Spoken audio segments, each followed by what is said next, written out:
Self-love adalah salah satu istilah yang ngetren belakangan ini di kalangan Gen Z, yang memiliki arti sikap kebaikan terhadap diri sendiri yang dapat dipelajari dan bertahan seumur hidup.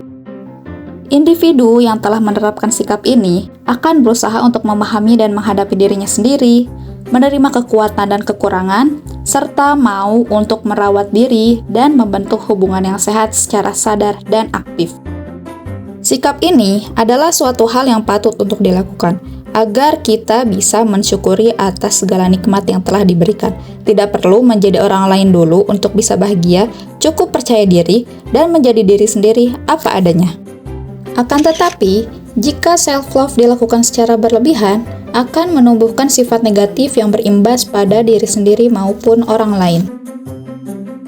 Seperti sikap egois yang mau menang sendiri dan tidak mau mendengar saran dari orang lain. Selain itu, self-love yang berlebihan akan menumbuhkan rasa narsisme yang mana mereka membutuhkan validasi dari hal-hal yang telah mereka lakukan dengan dalih agar bisa mencintai diri sendiri.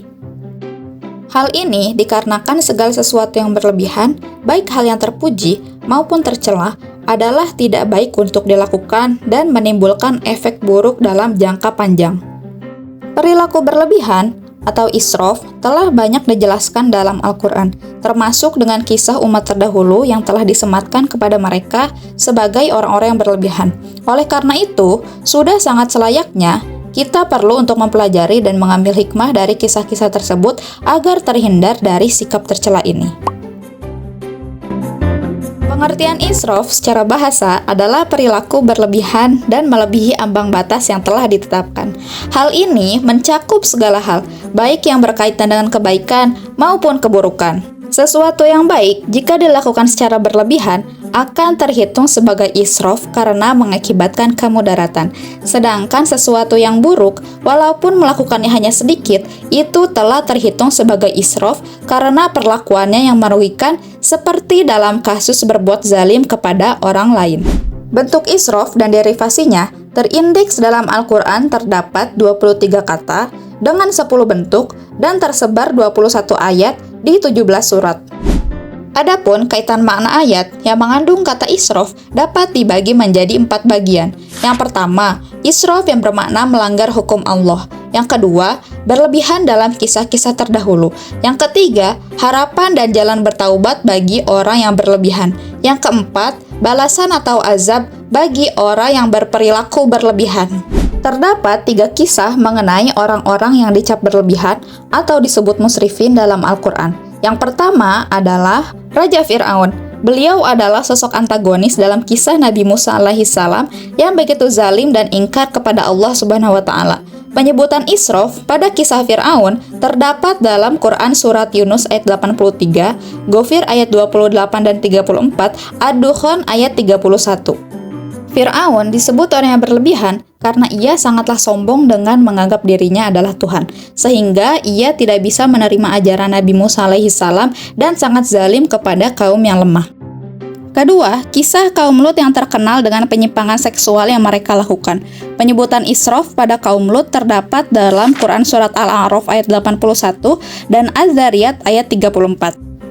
Mereka disebut sebagai kaum berlebihan karena melampaui batas fitrah manusia dan menyia-nyiakan potensi reproduksi yang mereka miliki untuk meneruskan keberlangsungan umat manusia.